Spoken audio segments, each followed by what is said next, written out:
नाज़रीन गिरामी अस्सलामु अलैकुम वरहमतुल्लाहि वबरकातुहू। सीधी बात के ताज़ा तरीन खबरों में आप लोगों का इस्तकबाल है। आइए सबसे पहले आज की सुर्खियों पर नजर करते हैं। बेंगलुरु बच्चों के ड्रामा पर संगीन इल्जाम आयद करना कहां का इंसाफ है। स्कूल के बच्चों की तफ्तीश पर पुलिस की मजम्मत। बलरामपुर चीन से वापस लौटे एक मेडिकल तालिब इल्म जमालुद्दीन को कोरोना वायरस के शिबह में अस्पताल में किया गया भर्ती। निर्भया मामले के कसूरवारों को कानूनी अमल मुकम्मल करने के लिए 7 दिन का वक्त। किताब मेले में सीएए एनआरसी के खिलाफ एहतिजाज लगाया जा रहा है। ये नारा। बाबरी मस्जिद का मलबा हासिल करने के लिए दी जाएगी दरखास्त। All India Muslim personal law board के मौक़िफ़ का इंतजार। कोरोना वायरस की दहशत से मगरिबी यूपी में अलर्ट। शाहीन बाग में फायरिंग करने वाले शख्स पर सियासत शुरू। आम आदमी पार्टी बीजेपी में इल्जाम तराशियां। चीन में कोरोना वायरस, पाकिस्तान की मईशत को दरपेश खतरात। भारत हर 10 में से 1 शख्स को कैंसर होने का खदशा। बाबा कौम पर अनंत हेगड़े का बयान, वहशीपन राजमोहन का बयान। नाइजीरिया मोटरसाइकिल सवारों की फायरिंग, 11 अफराद हलाक। लीबिया हफ्तर कुव्वतों के हमलों में 3 शहरी जाँ बहक। अमेरिका का फिलिस्तीन अमन मंसूबा कामयाब नहीं हो सकेगा, सदर एर्दोगान का बयान। तुर्क फौज पर हमले अफसोसनाक हैं, मजम्मत करते हैं पोम्पियो का बयान। तुर्की एर्दोगान पुतिन मुलाकात। नाज़रीन गिरामी अस्सलामु अलैकुम वरहमतुल्लाहि वबरकातुहू। सीधी बात की ताज़ा तरीन खबरों में आप लोगों का इस्तकबाल है। नाज़रीन मैं अंसार अजीज नदवी आज की ताज़ा तरीन खबरें लेकर आप लोगों की खिदमत में हाजिर हूँ। तफसीलात में जाने से पहले मैं आप लोगों को इत्तला कर दूँ कि आज के दोनों प्राइम टाइम शाये हो चुके हैं, जिसमें अहम तरीन और ताज़ा तरीन खबरों पर तबसरा हुआ है, वीडियोस दिखाए गए हैं और अहम तरीन हंगामा खेज़ खबरों पर तबसरा हुआ है। आप लोग जाएं, देखें, दूसरों तक पहुंचाने की कोशिश करें और हमारे 1 मिलियन सब्सक्राइबर्स के दौड़ में ज़रूर शामिल हों और नए अफराद को ज़रूर जोड़ें और सब्सक्राइबर्स बनाएं। वैसे नाज़रीन आज की पहली खबर है। बेंगलुरु बीदर के शाहीन तालीमी इदारे के खिलाफ मुल्क से बगावत का इल्ज़ाम आयद करने की सख्त मजम्मत की जा रही है। बेंगलुरु में शहरियत कानून के खिलाफ जारी एहतिजाज के दौरान पुलिस की कार्रवाई पर सवालात उठाए जा रहे हैं। एहतिजाजियों का कहना है कि पुलिस और हुकूमत बच्चों को भी बख्श नहीं रही है। इजहार ख्याल की आज़ादी को ख़त्म करने की कोशिश की जा रही है। वाज़ेह है कि सीए के खिलाफ शाहीन तालीमी इदारे के बच्चों ने एक ड्रामा पेश किया था। इस ड्रामे को मुतनाज़ा करार देते हुए शाहीन इदारे के खिलाफ मुल्क से बगावत का इल्ज़ाम आयद किया गया है।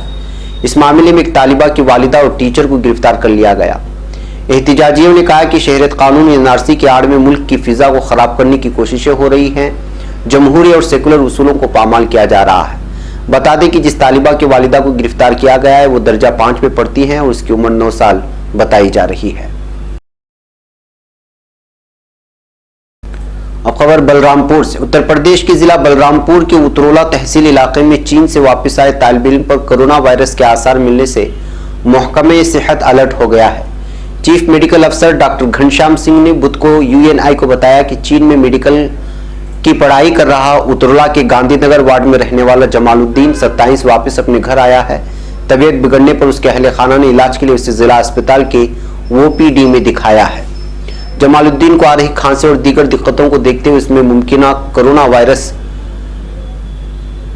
मुतासिर होने के पेश नज़र उसे आइसोलेशन वार्ड में दाखिल कराया गया है। उन्होंने बताया कि जमालुद्दीन के खून और दीगर नमूने लेकर जांच के लिए लखनऊ लैब में भेज दिया गया है।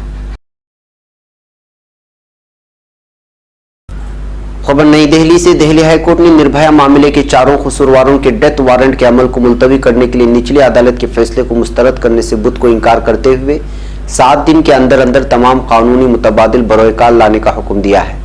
जज सुरेश केत ने आज इस मामले की समाअत करते हुए कहा है कि 4 कसूरवारों को अलग अलग फांसी देने के लिए डेथ वारंट जारी नहीं किए जा सकते। अदालत ने भी कहा कि सभी कसूरवारों को एक साथ ही फांसी होगी। जज ने 4 मुजरिमों को हिदायत दी है कि अगर वो चाहते हैं तो आज से 1 हफ्ते के अंदर अंदर अपनी सभी कानूनी खानापुरी पूरी कर ले। अदालत से कहा कि कसूरवार मुकेश को सिर्फ इसलिए अलग नहीं किया जा सकता है कि वो सारे मुतबादिल बरोए कार ला रहा है। अब खबर कलकत्ता से। सीएए एनआरसी के खिलाफ मुल्क भर में एहतिजाज जारी है। कलकत्ता में भी सीएए एनआरसी के खिलाफ सियासी व समाजी तंजीमों की जानिब से एहतिजाज जारी है। मगरबी बंगाल में लेफ्ट समेत कांग्रेस व तृणमूल कांग्रेस की जानिब से भी सीएए व एनआरसी के खिलाफ एहतिजाज किया जा रहा है। वज़ीर आला ममता बनर्जी भी सीएए और एनआरसी के खिलाफ कलकत्ता समेत बंगाल के मुख्तलिफ अजला और शिमाली बंगाल में भी एहतिजाजी रैली निकाल चुकी हैं। वज़ीर आला ममता बनर्जी ने बंगाल में सीएए और एनआरसी नाफिज न करने का ऐलान करते हुए इसे नाकाबिल कबूल बताया है। अब खबर लखनऊ से। अयोध्या में राम मंदिर की तामीर के लिए बनाए गए ट्रस्ट के ऐलान के साथ ही कई अहम सवाल एक बार फिर सामने आए हैं। एक तरफ तो वज़ीर आज़म के जरिए राम मंदिर ट्रस्ट के मुताल्लिक ऐलान पर बीजेपी और उसके हलीफ जमातों की जानिब से खुशी का इजहार किया जा रहा है। दूसरी जानिब बाबरी मस्जिद एक्शन कमेटी के convener, all India Muslim personal law board मजलिस आमिला के रुकन और मारूफ वकील जफरयाब जैलानी ने बारी बारी मस्जिद का मलबा हासिल करने के लिए सुप्रीम कोर्ट में दरखास्त देने का फैसला कर लिया। हालांकि मलबे की हुसूलियाबी से मुताल्लिका फैसले की बात पहले भी कही गई थी और इस ज़िम्न में बाबरी मस्जिद एक्शन कमेटी ने all India Muslim personal board का मौक़िफ़ जानने के लिए बोर्ड के जनरल सेक्रेटरी से राब्ता भी किया था और उन्हें तहरीरी तौर पर भी मुतला किया गया था। ताहम अभी तक इस बात में बोर्ड की जानिब से कोई पेशरफ नहीं की गई है। सदर और जनरल सेक्रेटरी की जानिब से कोई मनफी या मुस्बत जवाब सामने नहीं आया है, ये कहना है जफरयाब जैलानी का। अब खबर यूपी से। चीन के वुहान से पैदा हुआ कोरोना वायरस, इसका खतरा अब वबाई अमराज की तरह फैलकर आलमी खतरा साबित हो रहा है। कोरोना वायरस के खतरे के पेश नज़र चीन से लौटकर हिंदुस्तान आने वाले लोगों को जांच के बाद निगरानी में रखा जा रहा है। मीरठ में महकमे सेहत को मगरबी यूपी के ऐसे 77 अफराद की फहरिस्त दी गई है जो गुज़श्ता एक माह के दौरान चीन से हिंदुस्तान आए हैं। उनमें से अब तक 44 अफराद की पहचान करके उनको निगरानी में रखा गया है और वायरस इन्फेक्शन के मुश्तबा अफराद में से 3 के ब्लड नमूने जांच के लिए भी भेज दिए गए हैं। मीरठ के चीफ मेडिकल अफसर डॉक्टर राजकुमार के मुताबिक निगरानी में रखे गए 44 अफराद में से अब तक किसी में कोरोना वायरस के अलामात उजागर नहीं हुए हैं। ताहम एहतियात के तौर पर इन अफराद को उनके घर पर ही अलहदा निगरानी में रखा जा रहा है। एयरपोर्ट पर थर्मल स्कैनिंग के बाद बुखार के 3 मरीजों का ब्लड नमूना लेकर जांच के लिए लखनऊ भेजा जा रहा है। अब खबर नई दिल्ली से। दिल्ली के शाहीन बाग में गोली चलाने के मामले में गिरफ्तार कपिल गुज्जर के आम आदमी पार्टी से जुड़े होने के दिल्ली पुलिस के दावे के बाद बीजेपी ने जारहाना रुख इख्तियार किया हुआ है। दिल्ली पुलिस के इंकिशाफ के बाद बीजेपी के कौमी सदर जेपी नड्डा ने मंगल को देर शाम बयान जारी करके आप और वज़ीर आला अरविंद केजरीवाल को खूब तनकीद का निशाना बनाया।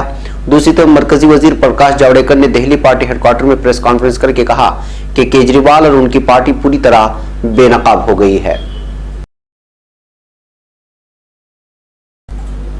अब खबर पाकिस्तान से। दुनिया की दूसरी बड़ी इक्तिसादी ताकत चीन को कोरोना वायरस ने झंझोड़ कर रख दिया है। इस खतरनाक जानलेवा वायरस से सिर्फ चीन ही मुतासिर नहीं हुआ बल्कि पाकिस्तान और भारत समेत तकरीबन 25 ममालिक इससे मुतासिर हो चुके हैं।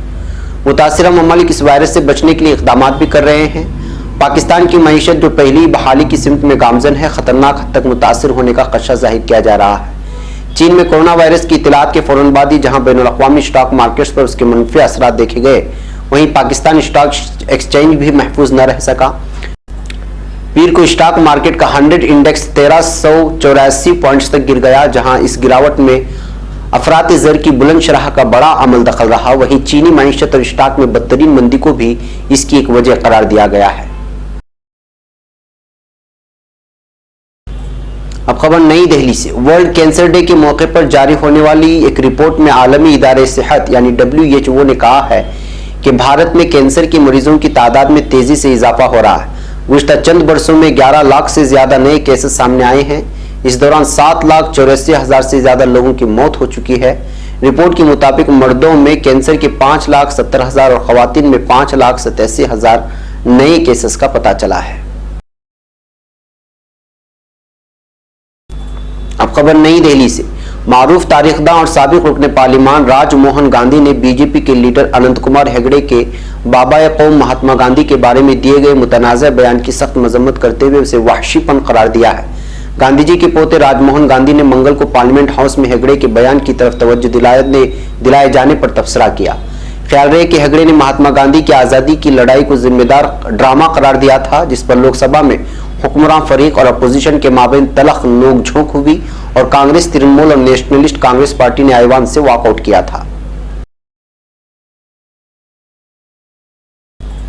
अब खबर नाइजीरिया से। शिमाली मगरबी नाइजीरिया में हुए मुसल्लह हमले में 11 अफराद हलाक हो गए हैं। मकामी मीडिया के मुताबिक सूबा जामफरा में मोटरसाइकिल पर सवार मुसल्लह अफराद ने हमला किया, जिसमें 5 अफराद हलाक और मुतअद्दिद जख्मी हो गए। बताया गया है कि हमलावरों ने बेशतर मकानों को भी नजर आतिश करते हुए लूटमार भी की। दूसरी जानिब कादोना सूबे में भी एक मुसल्लह हमला 6 अफराद की जान ले गया। अब खबर लीबिया से। मशरिकी लीबिया की गैर कानूनी मुसल्लह कुव्वतों के लीडर खलीफा हफ्तर से मुंसलिक मलेशियाओं के दारुल-हुकूमत तराबलस के जुनूब में वाक़ 2 मुख्तलिफ महलों पर हमलों में 2 बच्चों समेत 3 शहरी लुक़मे अजल बन गए हैं। लीबिया के आलमी सतह पर तस्लीमशुदा कौमी मुताबकत हुकूमत से मुंसलिक कुव्वतों के बरकान अल-अग़ज़ब ऑपरेशन की कमांड की जानिब से जारी करदा तहरीरी ऐलान के मुताबिक हफ्तर मलेशियाओं ने दारुल हुकूमत की जुनूबी महलों को हदफ बनाया।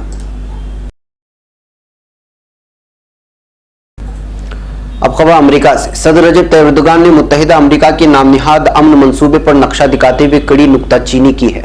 सदर तुर्की और इंसाफ और तरक्की पार्टी के रहनुमा रजब तैयब एर्दोगान ने अपनी सियासी जमात के पार्लिमानी ग्रुप से खिताब किया है। उन्होंने अमरीकी सदर के नामनिहाद अमन मंसूबे का हवाला देते हुए साल हर साल से फिलिस्तीन पर कब्जे की रुदात बयान की और कहा कि इस मंसूबे का वाहिद हदफ 70 वर्षों से तसलसल से जारी इसराइली कब्जे, तबाहकारियों और हटदर्मियों को जायज हैसियत दिलाना है। लिहाजा एक अमन मंसूबा नहीं बल्कि इल्हाक मंसूबा है। एक और खबर अमेरिका से। अमेरिकी वजीर खारिजा माइक पोम्पियो ने शामी फौज के खिलाफ तुर्की की कार्रवाई को हक बजानिब करार दिया है। वजीर खारिजा ने अपने बयान में कहा कि असद इंतजामिया रूस, ईरान और हिजबुल्लाह की हिमायत से इदलिब के अवाम पर जालिमाना हमले कर रही है, जिसकी अमेरिका मजम्मत करता है। पोम्पियो ने कहा कि 3 फरवरी को तुर्क फौजियों पर हमले की अमेरिका मजम्मत कर रहा है और हम बतौर रुकन नेटो तुर्की के साथ हैं और उसके जायज हुकूक और कार्रवाइयों को दिफा करने समेत तुर्क फौजियों की हलाकत पर हुकूमत तुर्की से ताज़ियत करते हैं। अब खबर तुर्की से। तुर्की के सदर रजब तैयब एर्दोगान ने रूस के सदर व्लादिमीर पुतिन के साथ टेलीफोनिक मुलाकात की है। तुर्की वज़ारत मवासलात की तरफ से जारी करदा बयान के मुताबिक मुज़ाकरात में सदर एर्दोगान ने कहा कि इदलिब में झड़पों के सद्देबाब के लिए इलाके में भेजी गई तुर्क मुसल्लह अफवाज पर इतवार के दिन असद फोर्सेस की तरफ से किए गए 8 तुर्क फौजियों की शहादत का सबब बनने वाले हमले ने शाम में अमन के लिए जारी मुश्तरका कोशिशों पर ज़रब लगाई है। नाज़रीन, ये थी आज की ताज़ा तरीन खबरें। अगली ताज़ा तरीन खबरों के साथ फिर आपसे मुलाकात होगी। हमारी पूरी टीम को इजाज़त दें। अस्सलामु अलैकुम व रहमतुल्लाहि व बरकातहू।